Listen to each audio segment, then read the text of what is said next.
ആധുനിക മനഃശാസ്ത്ര ടെക്നിക്കുകളിലെ പ്രാർത്ഥനയിലെ law of അട്രാക്ഷനിലെയും മറ്റു പല മാനിഫെസ്റ്റേഷൻ ടെക്നിക്കുകളിലെയും അബദ്ധധാരണകളെക്കുറിച്ചും തെറ്റിദ്ധാരണകളെക്കുറിച്ചും പ്രാർത്ഥനയെക്കുറിച്ചുള്ള ചില തെറ്റിദ്ധാരണകളെക്കുറിച്ചും വിശദീകരിക്കുന്നതിനാണ് ഈ വീഡിയോ ചെയ്യുന്നത്. നമ്മുടെ ചാനലിലെ മറ്റ് മിക്കവാറും വീഡിയോകളെല്ലാം തന്നെ കാര്യമാത്ര പ്രസക്തമായി പെട്ടെന്ന് എന്നാൽ ആളുകൾക്ക് മനസ്സിലാകത്തക്ക രീതിയിൽ കാര്യങ്ങൾ പറഞ്ഞു പോകാറാണ് പതിവ്. പക്ഷേ ഈ വീഡിയോയിൽ അതിൽ നിന്നെല്ലാം വിഭിന്നമായി കുറച്ചധികം വിശദീകരണങ്ങൾ ഉണ്ടാകാം, ലാഗ് ഉണ്ടാകാം, പതിവിലധികം ആവർത്തനങ്ങളും ഉണ്ടാകാം. അതിനാൽ നെല്ലും പതിരും വേർതിരിച്ചറിഞ്ഞ് ശരിയും തെറ്റും തിരിച്ചറിഞ്ഞ് ഏറ്റവും ശരി അതല്ലെങ്കിൽ സാധ്യമായതിൽ ഏറ്റവും ശരി അറിയാൻ ആഗ്രഹിക്കുന്നവർ ഈ വീഡിയോ ശ്രദ്ധാപൂർവം പഠന മനോഭാവത്തോടെ കാണുക.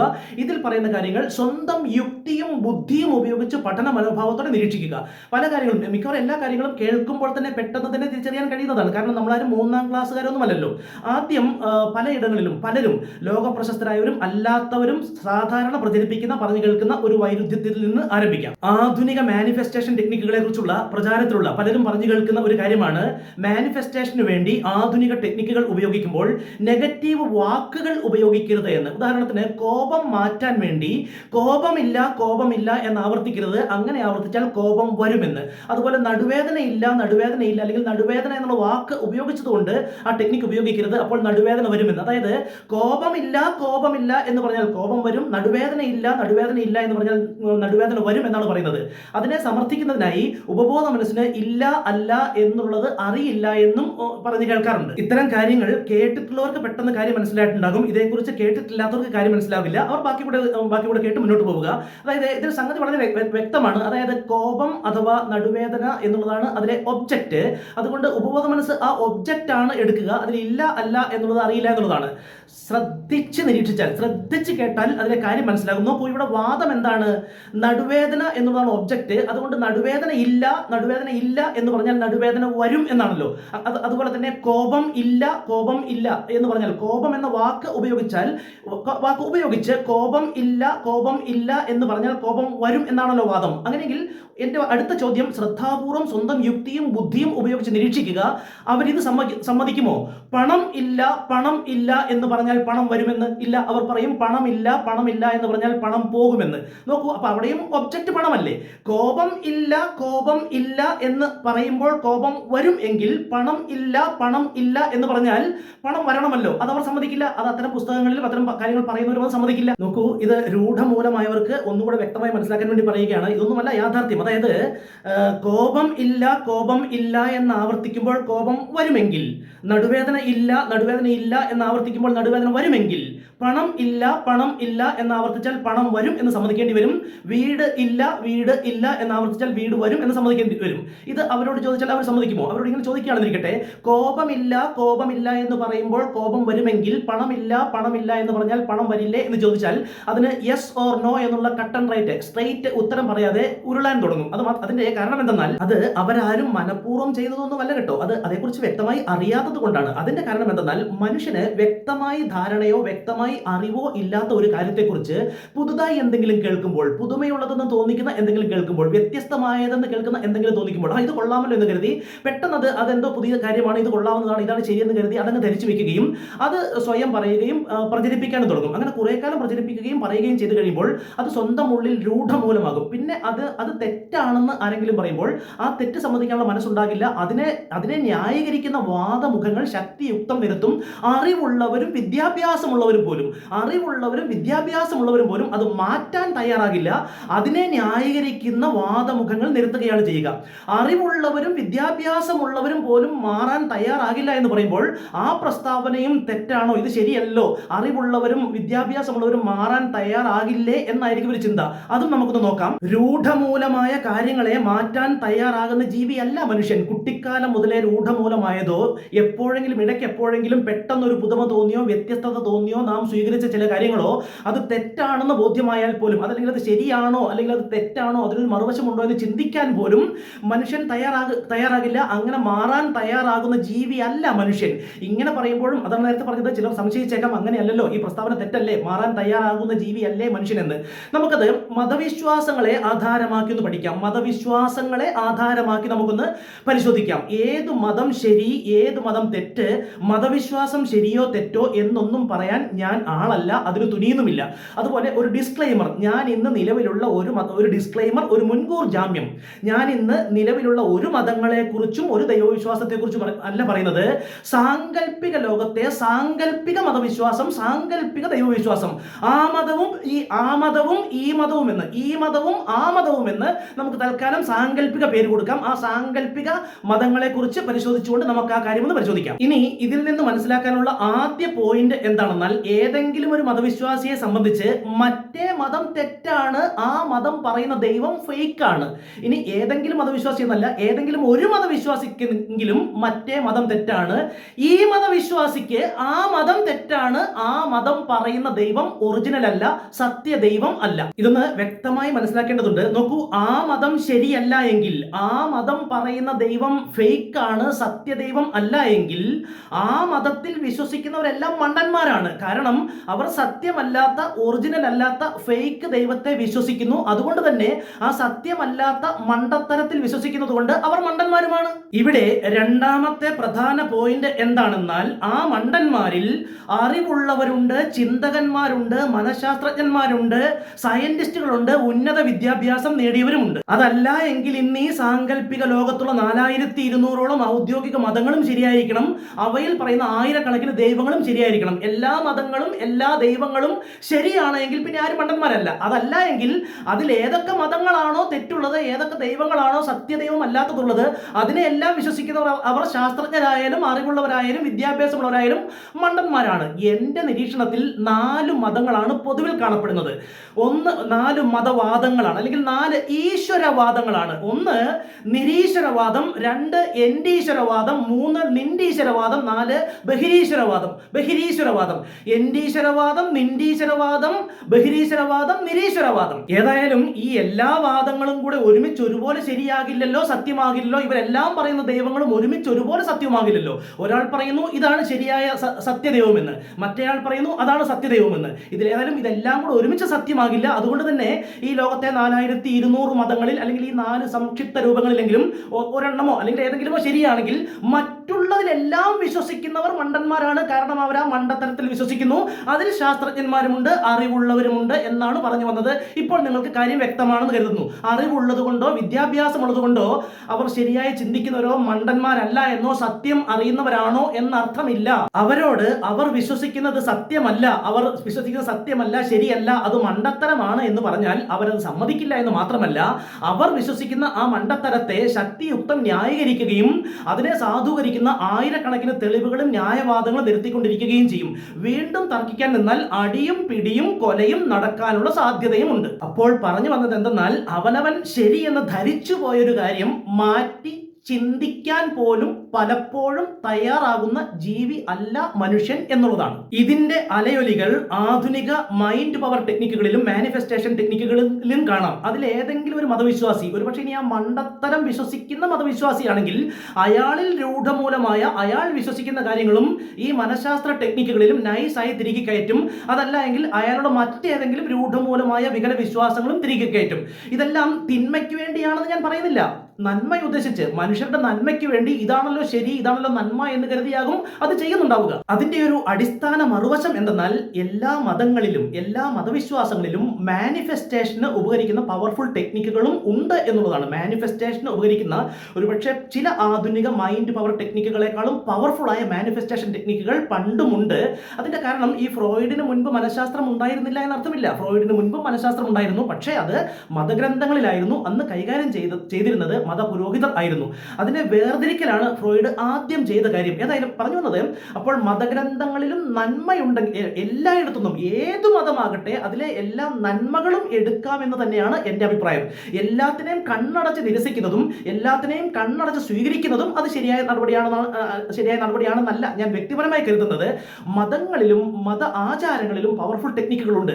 അതുപോലെ തന്നെയാണ് ആധുനിക മനഃശാസ്ത്ര ടെക്നിക്കുകളിലും.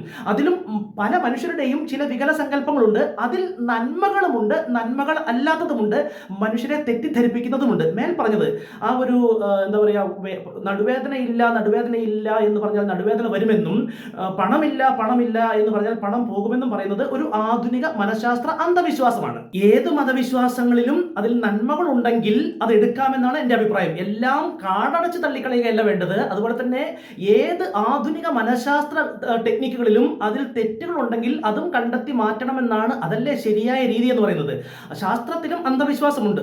ശാസ്ത്രത്തിലും അന്ധവിശ്വാസമുണ്ടോ എന്ന് ചിലർ, തീർച്ചയായിട്ടും ശാസ്ത്രത്തിലും അന്ധവിശ്വാസമുണ്ട്. ജസ്റ്റ് ഒന്ന് രണ്ട് ഉദാഹരണങ്ങൾ പറഞ്ഞു പോകാം.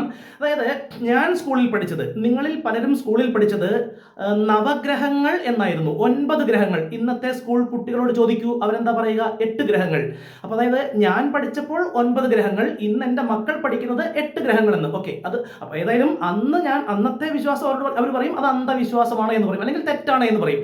ഒരുപക്ഷെ അതില് പ്ലൂട്ടോ ഇപ്പോഴും ഉണ്ട്, അതിന്റെ ഗ്രഹസ്ഥാനം ശാസ്ത്രം മാറ്റിയെന്ന് മാത്രം. ഒരുപക്ഷെ നാളെ പ്ലൂട്ടോയും വീണ്ടും ഗ്രഹമായി മാറ്റില്ല, അല്ലെങ്കിൽ ഗ്രഹമായി മാറുമെന്ന് ആർക്ക് പറയാൻ കഴിയും? ഒരുപക്ഷെ പ്ലൂട്ടോയും ഗ്രഹമാണ് എന്ന് ഇനി വീണ്ടും ഒരിക്കൽ സയൻസ് പറയില്ല എന്ന് നമുക്ക് പറയാൻ കഴിയില്ല. അതുപോലെ മറ്റൊരു കാര്യമാണ്, ഒരു 1901 വരെ പടിഞ്ഞാറൻ വെസ്റ്റേൺ പാശ്ചാത്യ അന്ധവിശ്വാസമായിരുന്നു സസ്യങ്ങൾക്ക് ജീവനില്ല എന്ന്. 1901 വരെ സസ്യങ്ങൾക്ക് ജീവനില്ല എന്നാണ് പാശ്ചാത്യർ കരുതി പോന്നിരുന്നത്. ഇന്ത്യക്കാര് സസ്യങ്ങൾക്ക് ജീവനുണ്ട് എന്ന് പറയുന്നത് ഇന്ത്യക്കാരുടെ അന്ധവിശ്വാസമാണ് എന്നാണ് അവർ കരുതിയിരുന്നത്. 1901 JC ബോസ് ആണ് സസ്യങ്ങൾക്ക് ജീവൻ ഉണ്ട് എന്നും അതുങ്ങൾക്ക് അതിന്റെ തൊട്ടടുത്ത സ്ഥലകാല ബോധം ഉണ്ട് എന്നും JC ബോസ് ലാബിൽ തെളിയിച്ചു. അത് ഇപ്പോഴും അറിയാത്തവരുണ്ടെങ്കിൽ നിങ്ങൾക്ക് ഗൂഗിളിൽ സിംപ്ലി സെർച്ച് ചെയ്താൽ അറിയാൻ കഴിയുന്ന കാര്യമാണ്. ഏതായാലും 1901 വരെ അത് അന്ധവിശ്വാസമായിരുന്നു, ഇന്ന് അത് ശാസ്ത്രമായി മാറി. അപ്പോൾ ഇന്നത്തെ ശാസ്ത്രത്തിന്റെ അന്ധവിശ്വാസം എന്താണ്? അറിയില്ല. നാളെ ഇന്നത്തെ ഒരു കാര്യം ശാസ്ത്രം മാറ്റി പറയുമ്പോൾ ഇന്ന് അത് വിശ്വസിക്കുന്ന നമ്മൾ അന്ധവിശ്വാസികളായി മാറി. അത്രയേ ഉള്ളൂ. ഇവിടെ ഒരു കാര്യം കൂടെ സന്ദർഭവശാൽ സൂചിപ്പിക്കുന്നു. ചിലരെങ്കിലും കരുതിയേക്കാം ഈ ബ്രെയിൻ ഇല്ലാത്തത് കൊണ്ട് സസ്യങ്ങൾക്ക് അത്ര ബോധമില്ല എന്ന് വെറുതെ തർക്കിക്കുന്നവരുണ്ട് ഇന്നത്തെ കാലത്തും. അതായത് ബ്രെയിൻ ഇല്ലാത്ത എല്ലാ ജീവികൾക്കും സെൻസ് ഇല്ല എന്നൊന്നും അർത്ഥമില്ല കേട്ടോ.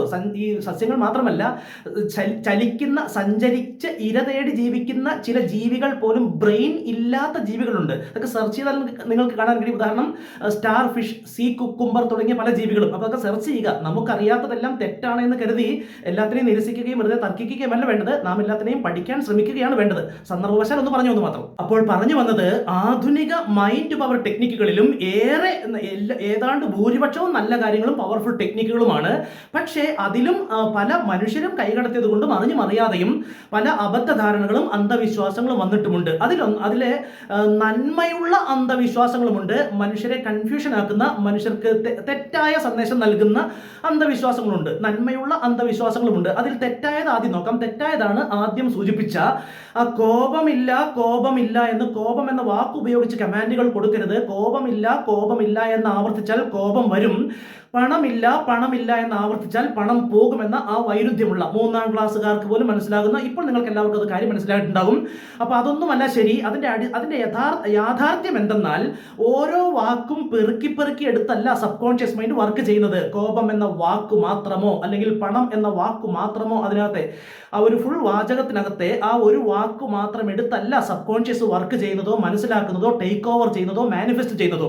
ആ ഒരു വാചകം എന്ത് കമാൻഡ് ആണോ നാം ഒരു വാചകമായി പറയുന്നത്, ആ വാചകത്തിന്റെ പിന്നിലെ ആശയമാണ്. അതല്ലാതെ തമിഴ്നാട്ടുകാരൻ പറയുന്ന ഒരു തമിഴ് വാക്ക്, മലയാളി പറയുന്ന ഒരു മലയാളം വാക്ക്, കൊറിയക്കാരൻ പറയുന്ന ഒരു കൊറിയൻ വാക്ക്, ആ വാക്കല്ല. ആ ഭാഷ കൊണ്ട് ആ മനുഷ്യൻ ഉദ്ദേശിച്ച ലക്ഷ്യം എന്താണോ അത് തന്നെയാണ് sub conscious mind take over ചെയ്യുന്നത്. അതല്ലാതെ ഓരോരോ വാക്കും എടുത്തു പെറുക്കിയല്ല. സബ് കോൺഷ്യസ് മൈൻഡ് അതിലെ ഐഡിയ ആണ്. ഒന്ന് വ്യക്തമായി മനസ്സിലാക്കിക്കോളൂ. ഇത് കേൾക്കുന്നവർക്കെങ്കിലും ഇനി മുന്നോട്ട് ഇത്തരം കാര്യങ്ങൾ കേൾക്കുമ്പോൾ തെറ്റിദ്ധരിക്കേണ്ട. ഇവിടെ ഞാൻ പറയുന്നതും അപ്പാടെ എടുക്കണ്ടെന്നേ. നിങ്ങൾ യുക്തിയും ബുദ്ധിയും ഉപയോഗിക്കുക. നമ്മുടെ സബ് കോൺഷ്യസ് മൈൻഡ് ഇല്ല അല്ല എന്നുള്ളതും അതറിയില്ല എന്നുണ്ടെങ്കിൽ പിന്നെ എങ്ങനെയാണ് ഈ ലോകത്തുള്ള എല്ലാ കാര്യങ്ങളും കാണുമ്പോൾ ഇതിൽ വേണ്ടത് ഏതാണ് വേണ്ടാത്തത് ഏതാണ് എന്ന് ഉപബോധ മനസ്സൊക്കെ തിരിച്ചറിയുക. അത്രയും മണ്ടനൊന്നും അല്ല നമ്മുടെ മനസ്സും ഉപബോധ മനസ്സും ഒന്നും. അതിന് അത്യാവശ്യം ഇന്റലിജൻസ് ഉണ്ട്. നമ്മുടെ പാസ്റ്റ് കണ്ടീഷനിങ്ങുകൾ കൊണ്ടും പല കാര്യങ്ങൾ കൊണ്ടും നമ്മൾ പല മണ്ടത്തരങ്ങൾ വിശ്വസിക്കുമെങ്കിലും അത് പലതും നമ്മുടെ ഉള്ളിൽ അറിയാത്തത് കൊണ്ടൊന്നുമല്ല. നമ്മൾ പല സാമൂഹ്യ കാര്യങ്ങൾ കൊണ്ടും അല്ലെങ്കിൽ പല രക്ഷപ്പെടലുകൾ കൊണ്ടും പല കാര്യങ്ങൾ കൊണ്ടും പല സ്വാർത്ഥതകൾ കൊണ്ടും പല സ്വാർത്ഥ ആവശ്യങ്ങൾക്ക് വേണ്ടിയും പല ഭയങ്ങൾ കൊണ്ടും ഒക്കെ നമ്മളത് വെളിപ്പെടുത്തുന്നില്ല എന്നേ ഉള്ളൂ. നമ്മുടെ ഉള്ളിൻ്റെ ഉള്ളിലേക്ക് നോക്കിയാൽ നമുക്ക് സത്യം അറിയാൻ കഴിയുകയൊന്നുമില്ല. അപ്പോൾ അതായത് നമ്മുടെ സബ് കോൺഷ്യസ് കോൺഷ്യസ് മൈൻഡ് അത്ര മണ്ടനൊന്നുമല്ല. ഈ ഒരു ആശയം പറയുമ്പോൾ അതിലെ വാക്കാണ് ഒബ്ജക്റ്റ് അല്ലെങ്കിൽ സബ്ജക്റ്റ് എന്ന് പറഞ്ഞുകൊണ്ട് അത് അങ്ങോട്ട് മാനിഫെസ്റ്റ് ചെയ്യാനും അതല്ലെങ്കിൽ ചിലത് മാത്രം ഒഴിവാക്കാനും അങ്ങനെയൊന്നുമല്ല. നമ്മൾ കൊടുക്കുന്ന ആശയം, നമ്മളൊരു ആശയം ആവർത്തിച്ച് കൊടുത്താൽ അല്ലെങ്കിൽ ഒരു ആശയം ചിന്തിക്കുമ്പോൾ തന്നെ സബ് കോൺഷ്യസ് മൈൻഡിനും കോൺഷ്യസ് മൈൻഡിനും ഒക്കെ അറിയാം. ഒന്നാമത് ഈ സബ് കോൺഷ്യസ് മൈൻഡും കോൺഷ്യസ് മൈൻഡും ഒന്നും ഇത് വെട്ടിമുറിച്ച് വെച്ചിട്ടൊന്നുമില്ല. ഒരു മൈൻഡിന്റെ തന്നെ ചില ഭാഗങ്ങളാണ്. അതിലേക്ക് അത്രയും സയൻസിലേക്ക് വിശദീകരണം പോകുന്നില്ല. ഏതായാലും അതിനറിയാം നമ്മൾ ഈ ലോകത്ത് കാണുകയും കേൾക്കുകയും ചെയ്യുന്ന കാര്യങ്ങളിൽ നമുക്ക് വേണ്ടത് എന്താണ്, വേണ്ടാത്തത് എന്താണ്, ഇല്ല അല്ല എന്നുള്ളതൊന്നും സബ് കോൺഷ്യസ് മൈൻഡിന് അറിയില്ല എന്നുള്ളതൊരു ശുദ്ധ തെറ്റിദ്ധാരണയാണ്. അതല്ലെങ്കിൽ ജീവിക്കാനേ കഴിയില്ല. കാണുന്നതെല്ലാം എടുക്കുന്ന ഒരു സബ് കോൺഷ്യസ് മൈൻഡ് ആണെന്നുണ്ടെങ്കിൽ ഇതിന് വേണ്ടാത്ത ആശയമാണെങ്കിൽ വേണ്ടാത്തതാണ് എന്നറിയാം. പക്ഷേ സബ് കോൺഷ്യസ് മൈൻഡിനെ ചില കാര്യങ്ങളിൽ കബളിപ്പിക്കാൻ കഴിയുമെന്നതും അറിയാം. അതുകൊണ്ടൊക്കെയാണ് ഈ അബദ്ധ ധാരണകളിൽ പോകുന്നതും അത് പ്രചരിപ്പിക്കപ്പെടുന്നതും. അതായത് എന്താ പറയുക, ഒരു നാരങ്ങ പിഴിയുന്ന സീനോ ഒരു പുളി കഴിക്കുന്ന സീനോ ഒക്കെ ഒരാൾ സ്വല്പം മനോഹരമായി വർണ്ണിക്കുന്നത് കേട്ടാൽ ചിലപ്പോൾ നാവിൽ വെള്ളം ഊറിയേക്കാം, അത് റിയൽ ആണെന്ന് ധരിച്ചുകൊണ്ട്. അത് പെട്ടെന്നുണ്ടാകുന്ന ഒരു ധാരണയാണ് എന്നതുകൊണ്ട് അത് റിയൽ അല്ല എന്ന് സബ് കോൺഷ്യസ് മൈൻഡിന് അറിയില്ല എന്നുള്ള അർത്ഥമില്ല. അതുപോലെ തന്നെയാണ് ഈ കണ്ണീർ സീരിയൽ കാണുമ്പോൾ കരയുന്നത്. കണ്ണീർ സീരിയലും കണ്ണീർ സിനിമകളും അത് കാശ് കൊടുത്ത് അഭിനയിപ്പിച്ചതാണ് എന്നറിയാം. അത് പെട്ടെന്ന് അതങ്ങോട്ട് നടക്കും. അതിന്റെ കാരണം ഞാൻ പറഞ്ഞുതരാം.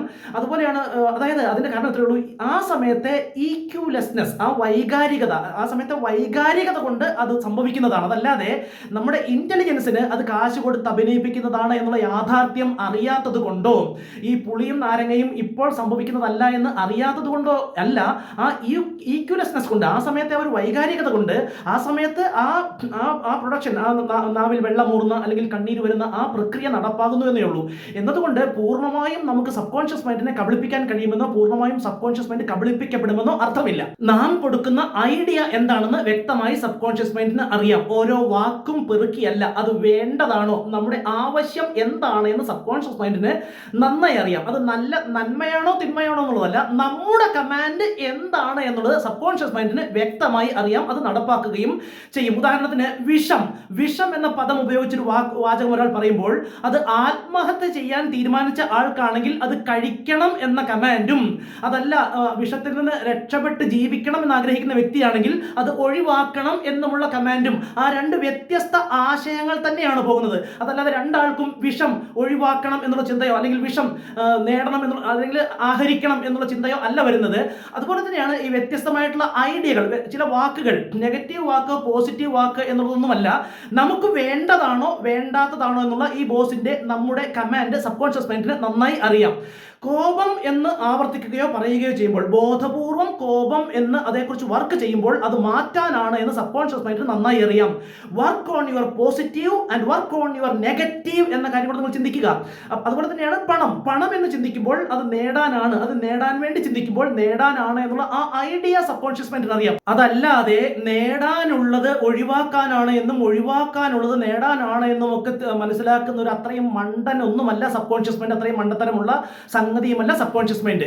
അതായത് നാം നേരിട്ട് കാണുന്ന ഒരു കാര്യം, അത് നമ്മുടെ ആവശ്യം എന്താണ് എന്നുള്ളതാണ് സബ് കോൺഷ്യസ് മൈൻഡിലേക്ക് നമുക്കത് കൊടുക്കാൻ കഴിയുക. ഇപ്പൊ വിഷമാണെങ്കിലും അത് വിഷം കഴിച്ച് ആത്മഹത്യ ചെയ്യുന്ന ഒരു വ്യക്തിക്ക് അത് കഴിക്കൂ എന്നുള്ള കമാൻഡ് അത് സബ് കോൺഷ്യസ് എടുക്കും.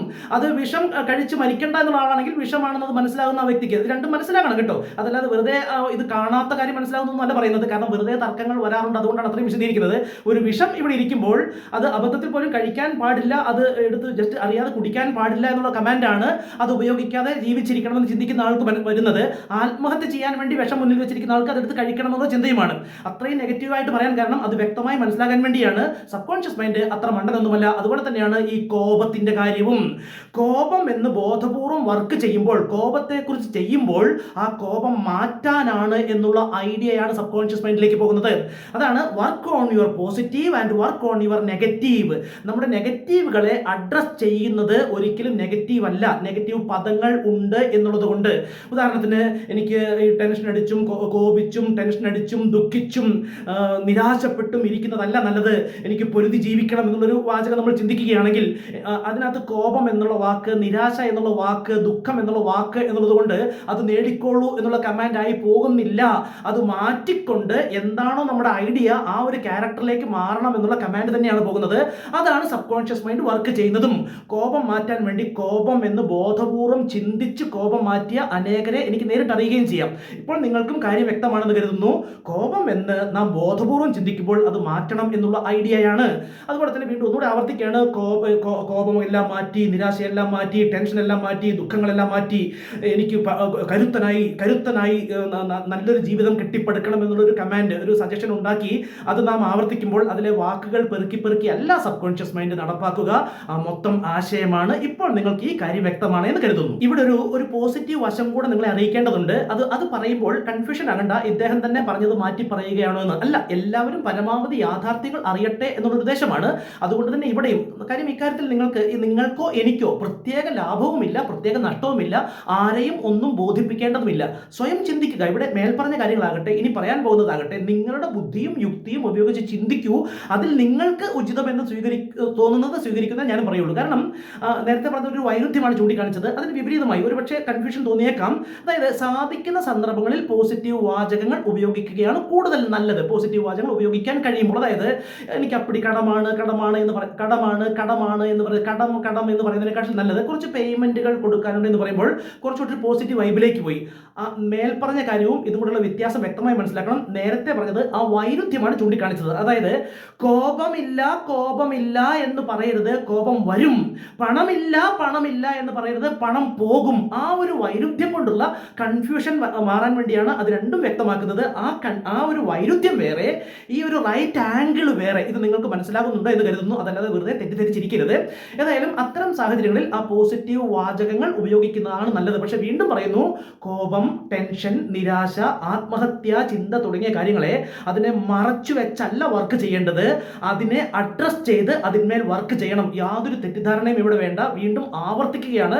കാരണം ചിലരെങ്കിലും വെറുതെ നെഗറ്റീവ് ചിന്തിക്കാനും പറയാനും സാധ്യതയുണ്ട്. ഒരുപക്ഷെ തെറ്റിദ്ധരിച്ച് പ്രചരിപ്പിച്ചു പോയ ആളുകളെങ്കിലും അവരും തിരുത്താൻ ശ്രമിക്കുക എന്നുള്ളതാണ് എനിക്ക് പറയാനുള്ളത്. അതുകൊണ്ടാണ് വീണ്ടും പറയുന്നത്, കോപം ഇല്ല എന്ന് പറയുമ്പോൾ കോപം വരും എന്നും, പണം ഇല്ല എന്ന് പറഞ്ഞാൽ പണം പോകും എന്നും പറയുന്നതിലെ ആ വൈരുദ്ധ്യമാണ് ഞാൻ അവിടെ ചൂണ്ടിക്കാണിച്ചത്. പക്ഷേ ഇത്തരം കാര്യങ്ങളിൽ നല്ല ആശയങ്ങൾ നേരിട്ട് കൊടുക്കുന്നതാണ് കൂടുതൽ നല്ലത്.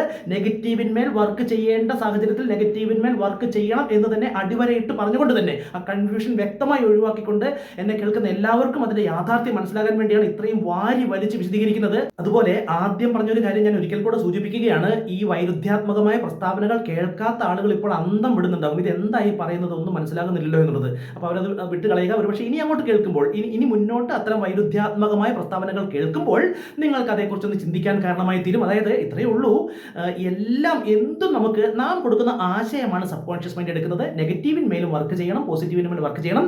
സാധിക്കുന്ന സന്ദർഭങ്ങളിൽ ആ പോസിറ്റീവായിട്ടുള്ള നേരിട്ടുള്ള കമാൻഡുകൾ കൊടുക്കുക തന്നെയാണ് നല്ലത്. ഇനി അതേക്കുറിച്ച് വിശദീകരിക്കേണ്ട ആവശ്യമില്ല. അതുപോലെ അത്യാവശ്യം തെറ്റിദ്ധാരണ ഉണ്ടാക്കുന്ന മറ്റൊരു ഗുണകരമല്ലാത്ത അന്ധവിശ്വാസമാണ് ഫ്യൂച്ചർ ടെൻസിൽ കമാൻഡുകൾ കൊടുക്കരുത് എന്നുള്ളത്. ഫ്യൂച്ചർ ടെൻസിൽ കമാൻഡുകൾ കൊടുക്കരുത്, അതൊരു തെറ്റിദ്ധാരണയാണ്. സബ് കോൺഷ്യസ് മൈൻഡിന് ടെൻസ് ഇല്ല എന്നുള്ള കാര്യം അറിഞ്ഞുകൊണ്ട് തന്നെ അത് പെട്ടെന്ന് മറന്നു പോയിട്ടാണ് അത്തരം കാര്യങ്ങൾ വരുന്നത്.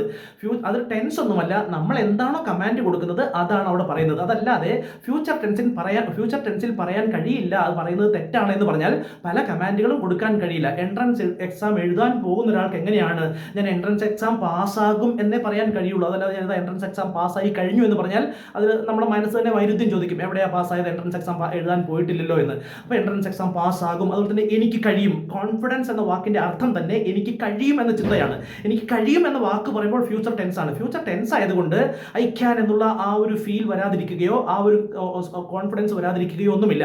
അത് മാത്രമല്ല, ഇത്തരം ഈ മൈൻഡ് പവർ ടെക്നിക്കുകളൊന്നും എന്തെങ്കിലും കാരണവശാലോ അല്ലെങ്കിൽ വേണ്ടാത്തത് കൊണ്ടോ ഇത് അറിയുകയോ കേൾക്കുകയോ ചെയ്തിട്ടില്ലാത്ത നിരവധി മാർവാടി വൻ വിജയികളും അറേബ്യൻ വിജയികളുമൊക്കെ ഞാൻ വലുതാകുമ്പോൾ ഇന്ന ബിസിനസ് ചെയ്ത് ഇന്ന ബിസിനസ് സാമ്രാജ്യത്തിനുടമയാകും, ഞാൻ ഇത്ര കോടി രൂപയ്ക്ക് ഉടമയാകും എന്ന് ഫ്യൂച്ചർ ടെൻസിൽ എത്രയോ പ്രാവശ്യം പറഞ്ഞവരും അത് സംഭവിപ്പിച്ചിട്ടുണ്ട് എന്നുള്ള യാഥാർത്ഥ്യവും ഈ അവസരത്തിൽ സ്മരണീയമാണ്. ചിന്തിക്കൂ, ഭയക്കാതെ ചിന്തിക്കുക, ധൈര്യമായി ചിന്തിക്കുക. നാം നമ്മെ തന്നെ ചില കാര്യങ്ങൾ അറിയിക്കുന്നതിന്, നമുക്ക് സ്വയം സത്യം അറിയുന്നതിന് ഭയക്കാതെ ചിന്തിക്കണം. യുക്തിയും ബുദ്ധിയും ഉപയോഗിച്ച് ചിന്തിക്കണം. അപ്പോൾ നമുക്ക് ആവശ്യമുള്ള അറിവ് നമുക്ക് വ്യക്തമായി ലഭിക്കുക തന്നെ ചെയ്യും.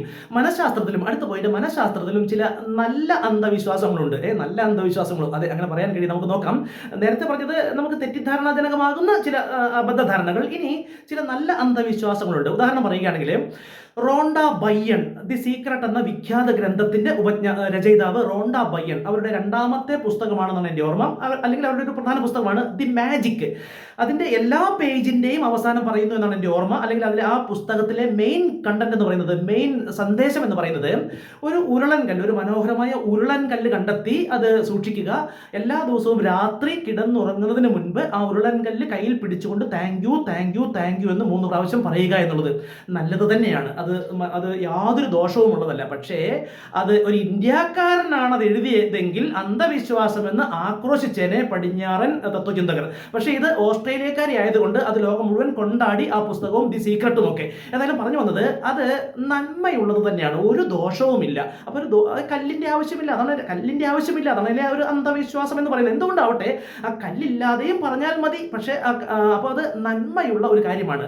ഇത്തരം ചില കാര്യങ്ങൾ ഒരുപക്ഷെ ഞാനും പ്രോത്സാഹിപ്പിച്ചേക്കാം മനുഷ്യരുടെ നന്മയ്ക്ക് വേണ്ടി. അതിന് ഒരു ഉദാഹരണം പറയാം. ഈ ഉദാഹരണം പറയുമ്പോഴും ചില ബാലിശമായ വ്യക്തമാക്കലുകൾ ഞാൻ നടത്തുന്നുണ്ടാകും. അതിന്റെ കാരണം ചില മുട്ടായുക്തി ചോദ്യങ്ങൾ വരാൻ സാധ്യതയുണ്ട്. അതുകൂടെ ദൂരീകരിച്ച് പോകാമെന്ന് കരുതി തന്നെയാണ്. അതായത് ഈ അന്ധവിശ്വാസം എന്തിനു പ്രചരിപ്പിക്കുന്നു, ന്യായമായ ചോദ്യമാണല്ലോ. ഈ അന്ധവിശ്വാസത്തെ എന്തിനു സപ്പോർട്ട് ചെയ്തു, അത് വ്യക്തമാക്കി കൊടുക്കാമായിരുന്നില്ലേ, പഠിപ്പിച്ചു കൊടുക്കാമായിരുന്നില്ലേ, അത് പറഞ്ഞു കൊടുക്കാമായിരുന്നില്ലേ, ഫോണിലാണെങ്കിലും വിളിച്ച് പറഞ്ഞു കൊടുക്കാമായിരുന്നില്ലേ, തുടങ്ങിയ ചോദ്യങ്ങളൊക്കെ വന്നേക്കാം. അതെല്ലാം ഒഴിവാക്കിയിട്ട് അതിന്റെ ഒരു നന്മ ഒന്ന് തിരിച്ചറിയാൻ വേണ്ടിയാണ് അത്രയും വിശദമാക്കുന്നത്. ഞാനൊരു ട്രെയിൻ യാത്ര പോവുകയാണ്.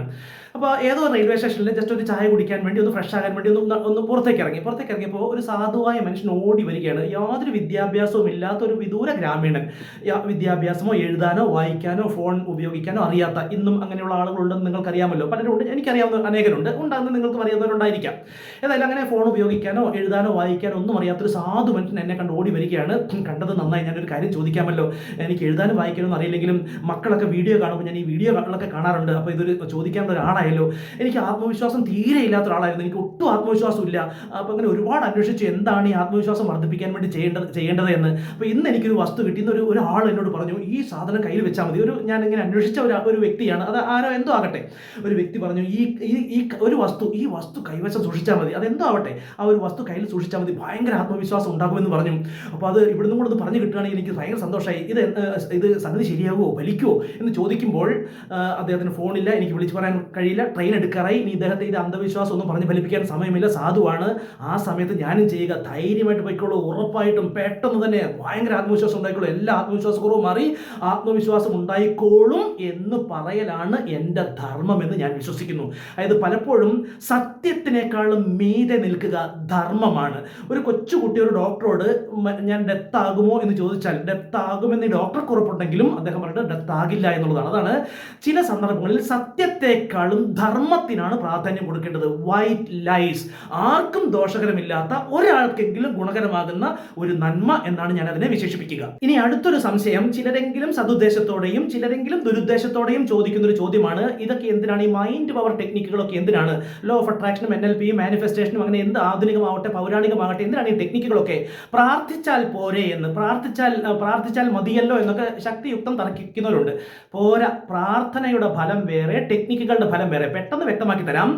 നമുക്ക് ഒരു വാഹനം കേടായാൽ പ്രാർത്ഥിച്ചാൽ പോരാ, അത് വർക്ക്ഷോപ്പിൽ കൊണ്ടുപോകണം. അതായത് പ്രാർത്ഥനയുടെ ഫലം വേറെ, ടെക്നിക്കുകളുടെ ഫലം വേറെ. എത്ര ശക്തനായ ദൈവമാണെങ്കിലും ദൈവത്തിന്റെ പണി അതല്ല, നാം ചെയ്യേണ്ടത് നാം തന്നെ ചെയ്യണം. അതായത് നമുക്കൊരു ഒരു സ്കിൽ സ്വായത്തമാകണമെങ്കിലും ഡ്രൈവിംഗ് സ്വായത്തമാകണമെങ്കിൽ അത് പ്രാർത്ഥിച്ചാൽ പോരാ, ഡ്രൈവിംഗ് പഠിക്കണം. ചിലരെങ്കിലും പറയും, ഞാൻ പഠിക്കാതെയൊക്കെ ഡ്രൈവ് ചെയ്തിട്ടുണ്ടെന്നൊക്കെ പറയും. അപ്പോൾ ഞാൻ ഒന്നുകൂടെ പറയാം, ഒരു വിമാനം പറത്തണമെങ്കിൽ 1000 പ്രാവശ്യം പ്രാർത്ഥിച്ചാലും പോരാ, എത്ര ശക്തനായ ദൈവത്തോട് 1000 പ്രാവശ്യം പ്രാർത്ഥിച്ചാലും വിമാനം പറത്താൻ കഴിയില്ല. അത് പരിശീലിക്കണം, ആ ടെക്നിക് പരിശീലിക്കണം.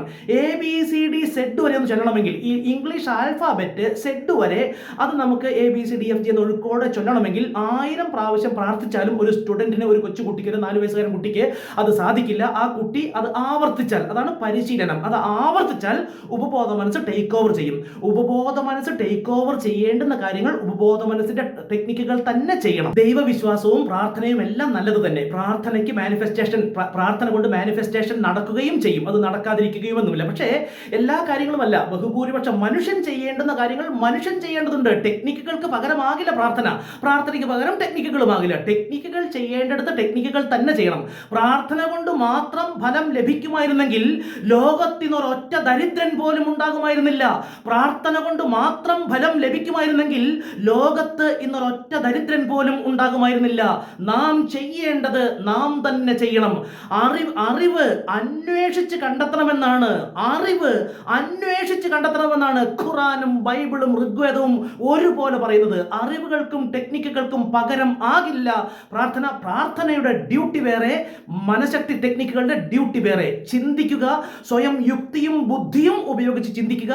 അപ്പൊ ഇനി അങ്ങോട്ടും പല കാര്യങ്ങൾ കേൾക്കുമ്പോഴും പല ടെക്നിക്കുകൾ പഠിക്കുമ്പോഴും നിങ്ങളുടെ സ്വന്തം ബുദ്ധിയിലും യുക്തിയിലും അധിഷ്ഠിതമായ ശരിയായ അറിവോടെ അതിനെ സമീപിക്കാൻ കഴിയും. ലൈക്ക് ചെയ്യാനും സബ്സ്ക്രൈബ് ചെയ്യാനും ഷെയർ ചെയ്യാനും നിങ്ങളുടെ വിലപ്പെട്ട കമന്റുകൾ രേഖപ്പെടുത്താനും ഓർക്കണമെന്ന് ഓർമ്മിപ്പിക്കുകയും ചെയ്യുന്നു. താങ്ക്